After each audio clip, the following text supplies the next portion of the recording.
Welcome students. आज के हमारे इस लेक्चर में हम हमारे इस चैप्टर की एक्सरसाइज 3.7 को शुरू करेंगे।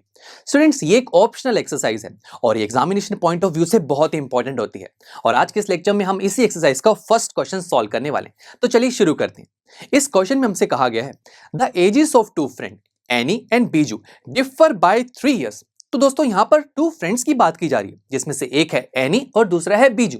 दोनों की एजेस का डिफरेंस है 3 years, ये हमें बोला गया। अब लेट कर लेते हैं कि एनी की एज है ए और बीजू की एज है बी।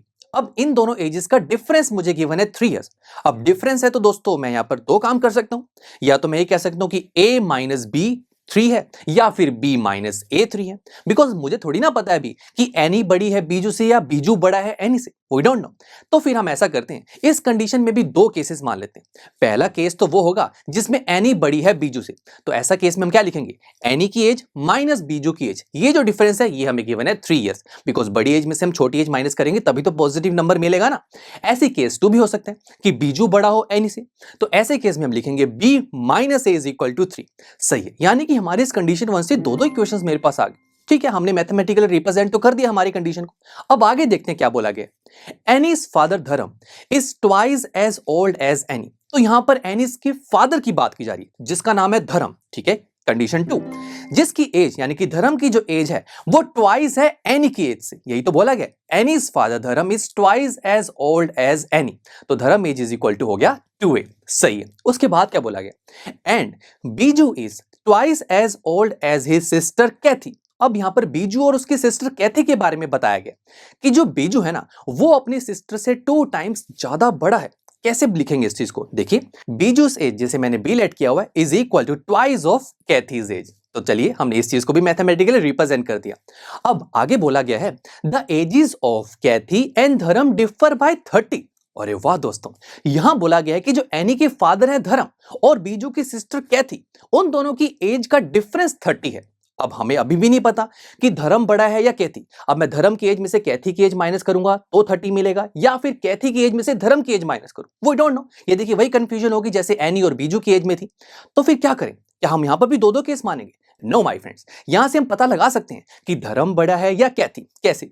आप देख पा रहे हैं कि धर्म की एज जो है वो 2 times ज्यादा है एनी की एज से, और कैथी की एज अगर आप फाइंड आउट करेंगे तो क्या हो जाएगी, ये जो 2 लगा है साथ में जरा आप लेके जाइए इसे लेफ्ट हैंड साइड में, तो ये b डिवाइडेड बाय 2 हो जाएगा। तो कैथी की एज b के हाफ है। इसका क्या मतलब हुआ, कैथी की एज कम है, धर्म की एज ज्यादा है, बिकॉज धर्म की एज ट्वाइस है एनी से और कैथी की एज b का हाफ है। तो साफ पता लग रहा है कि धर्म की एज बड़ी है कैथी की एज से। तो डिफरेंस कैसे निकालेंगे, Dharam age minus Cathy age is equal to 30। ये हमें गिवन है दोस्तों। अब धर्म एज हमने अभी फाइंड आउट किया 2a, ये हमें गिवन था, माइनस कैथी एज मैंने भी आपको निकाल के दिखाई, that is b divide by 2 is equal to 30। और हम इस एक्सप्रेशन को और सिंप्लीफाई भी कर सकते हैं बाय टेकिंग एलसीएम।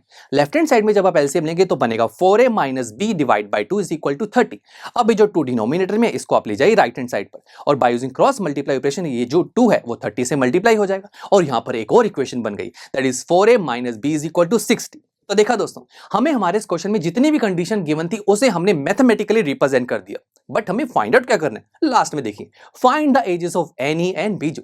यानी कि मुझे एनी और बीजू की एज फाइंड आउट करनी है, यानी कि मुझे ए और बी की वैल्यू चाहिए, सिंपल।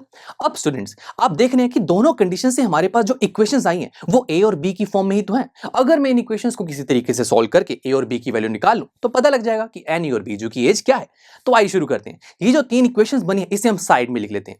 पहली कंडीशन से 2 इक्वेशन बनी थी और दूसरी कंडीशन से सिर्फ एक। अब आई नो आप सोच रहे होंगे कि यार अब तक तो जितने भी क्वेश्चन किए वहां तो 2 इक्वेशन बनती थी और उन्हें सॉल्व कर लेते थे, बट यहां तो 3 इक्वेशन आ रही है, इसे कैसे सॉल्व किया जाएगा? बहुत ही सिंपल है स्टूडेंट्स, ऐसा करेंगे, देखिए जो कंडीशन 1 है उससे के 2 केस थे, उन 2 केसेस से 2 इक्वेशंस बनी थी और कंडीशन 2 से सिर्फ एक इक्वेशन थी। तो फिर सबसे पहले ऐसा कर लेते हैं कि जो कंडीशन 1 की पहले केस की इक्वेशन थी जिसमें एनी बड़ी थी बीजू से, उस इक्वेशन को पिक करेंगे और कंडीशन 2 की इक्वेशन को ले आते हैं। ठीक है, तो देखिए 2 इक्वेशन आ गई, इसे हम सॉल्व कर लेते हैं। अब कैसे सॉल्व करेंगे, बहुत ही सिंपल है। ऐसी इक्वेशन को सॉल्व करने के तो हमारे पास बहुत सारे मेथड है, राइट? ग्राफिकल मेथड भी है, अलजेब्रिक भी है। अब ग्राफिकल तो देखिए हम अवॉइड ही करेंगे बिकॉज बड़ा टाइम कंज्यूमिंग प्रोसेस है वो, बट अलजेब्रिक की बात करें तो उसमें भी 3 मेथड्स होते हैं, substitution, elimination and cross multiplication method. But हम एक ऐसा मेथड सिलेक्ट करेंगे जो जल्दी से ऐसी इक्वेशंस उसको सॉल्व कर दें, बिकॉज हमें टाइम सेव करना आना चाहिए एग्जाम्स में। तो देखते हैं कौन सा मेथड फास्ट होगा। Substitution method. इस मेथड में हम कोई भी इक्वेशन से किसी एक वेरिएबल की वैल्यू को निकालते हैं और उसे दूसरी इक्वेशन में सब्स्टिट्यूट कर देते हैं।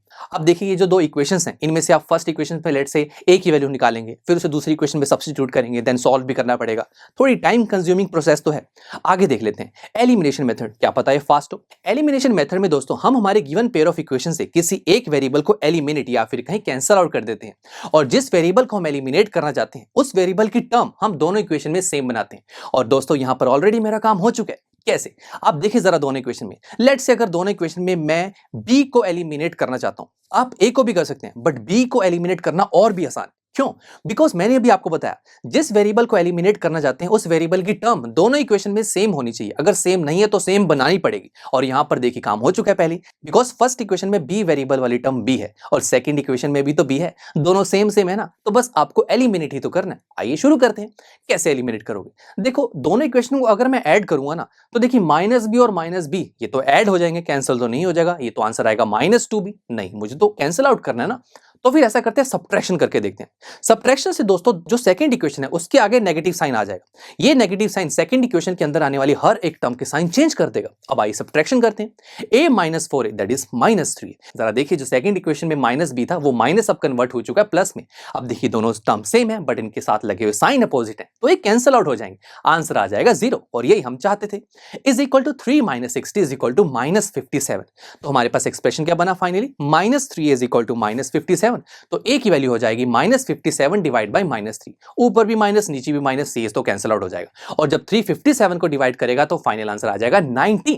तो देखिए a की वैल्यू तो मेरे पास आ चुकी है, अब मुझे b की वैल्यू भी चाहिए ना। देखिए एनी की एज तो आ चुकी है, दैट इज 19 ईयर्स। अब बीजू की एज भी तो चाहिए ना, यानी कि b की वैल्यू। इसके लिए आप ऐसा कीजिए, ये जो a की वैल्यू इसे आप फर्स्ट और सेकंड किसी भी इक्वेशन में पुट करके देखिए, आपके पास b की वैल्यू आ जाएगी। चलिए मैं अभी के लिए फर्स्ट इक्वेशन में पुट कर रहा हूं, जो कि a - b = 3।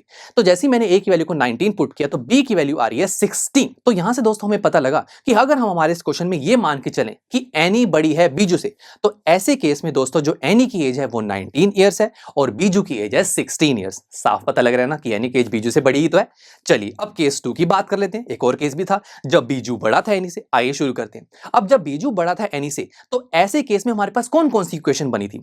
कंडीशन 1 की बात करें तो जो पहली इक्वेशन थी उसमें तो वो था ना कि जब एनी बड़ी थी बीजू से, इसको तो हमने सॉल्व कर लिया। अब सेकंड इक्वेशन पे जरा फोकस कीजिए, जहां पर बीजू बड़ा था एनी से और वहां से इक्वेशन बनी थी b - a = 3, और कंडीशन 2 की इक्वेशन तो है ही हमारे पास, दैट इज 4a - b = 60। अब बताइए आप इन दोनों इक्वेशन को किस मेथड से सॉल्व करना चाहेंगे? चलो वो तो देख लेंगे, बट सबसे पहले हम इन दोनों इक्वेशन को थोड़ा सही कर लेते हैं। कैसे सही करें, मतलब क्या मतलब है इसका? देखिए अगर आप देखेंगे कि तो दोनों इक्वेशन में जो वेरिएबल्स है ना वो लाइन में नहीं है। फर्स्ट इक्वेशन में फर्स्ट टर्म में जो वेरिएबल है वो b है, बट सेकंड इक्वेशन में फर्स्ट टर्म में वेरिएबल a लाइन में तो नहीं है। तो फिर ऐसा करते हैं, मैं इस सेकंड इक्वेशन को ऐसे भी तो लिख सकता हूं ना, -b + 4a = 60। कोई प्रॉब्लम नहीं है। ऐसा करते देखिए वेरिएबल्स लाइन में आ चुके हैं। अब आप बताइए कौन सा मेथड यूज करेंगे? देखिए मैं तो फिर से एलिमिनेशन मेथड यूज करूंगा। व्हाई? बिकॉज एलिमिनेशन मेथड में हम किसी एक वेरिएबल को एलिमिनेट करते हैं ना, और जिसको एलिमिनेट करना चाहते हैं उसको हम सेम बनाते हैं दोनों इक्वेशन में। और जरा देखिए अगर मैं यहां पर b को एलिमिनेट करना चाहता हूं तो दोनों इक्वेशन में b वेरिएबल वाली टर्म बिल्कुल सेम है, तो बस एलिमिनेट ही तो करना है। आइए शुरू करते हैं, ये तो बहुत फास्ट होगा। अब जैसे ही मैं इन दोनों इक्वेशन को ऐड करूंगा, देखते हैं ऐड करने से एलिमिनेट होगा या नहीं। b एंड -b ऐड होंगे तो क्या होगा? 0 ही तो होगा। उसके बाद -a + 4a जो कि हो जाएगा 3a, and right hand side में 3 और 60 जब ऐड होंगे तो आंसर आएगा 63। तो a की वैल्यू निकालने के लिए हम 3 को ले जाएंगे राइट हैंड साइड पर, सो 63 डिवाइड बाय 3 आंसर इज 21।